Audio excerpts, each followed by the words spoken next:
Let's now open and configure one of the recommendations. I go to the submenu configuration. I search or select the recommendations that I want to review or modify. And I get access to the configuration. At the top of the screen, I got the high-level parameters.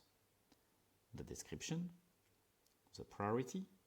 The priority is quite important. It allows me to select which recommendation will get higher priority and will be executed first. You have a summary of the status here. You can modify and select the type. We'll come back to that in the next training. You can select the validity period of the recommendation. This one is valid and will execute from the 1st of Jan 2024 to the end of December 2034. The latency allows you to tell how long the engine will wait until re-executing a recommendation for a given customer. The objective is obviously not to nudge or alert the customer too many times with the same content. You can set up no latency when you want the engine to continuously evaluate the recommendation. You can select a number of days. Here we say that if the recommendation executes for a customer, it will pause and not execute again at the minimum for 10 days. You can also select an event like end of the month, telling that this recommendation, once executed, will not wake up until the next month. Enable the presentation mode allows you to select whether this recommendation will generate some visual content that you can see here or not. In the middle part of the screen, you got access to multiple tabs. The source tab is only accessible for more technical colleagues, more technical profiles that can directly modify the HTML of the recommendation or the scripting, the low-code scripting to adjust rules, low-level rules of the recommendation. The configuration tab we're in here is more business-related. In this configuration tab, you can adjust the different parameters that has been set up for this specific recommendation.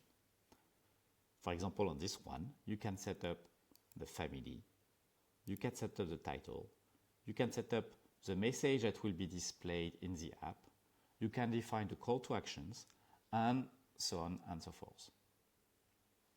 In the test tab, you can test the recommendation. If you run it, you can see if it executes and how it executes. You can set up customer information, account information, transactions, but you can also create budget, goals, and more in the custom details. For each of these elements, you can also set up additional custom fields if it makes sense for your test scenario. You can also import test data that you would have pre-configured.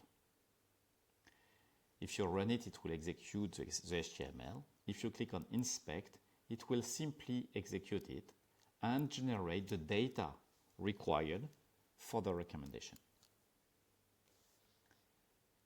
Tutorial allows you to access any tutorials that could have been recorded for this recommendation.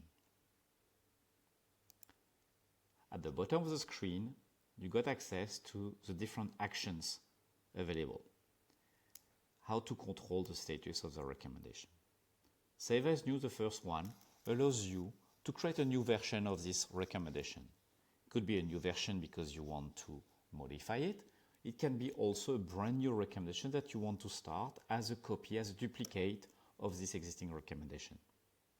Pause will be used if you want to suspend the recommendation from executing for a given period.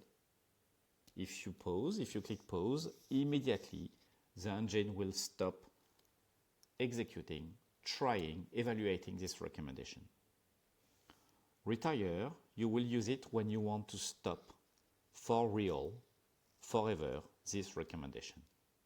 It's not an interim period here, it's really when you want to stop it. the recommendation will still exist in the system. It will not be deleted. You can still create a new version from this retired recommendation.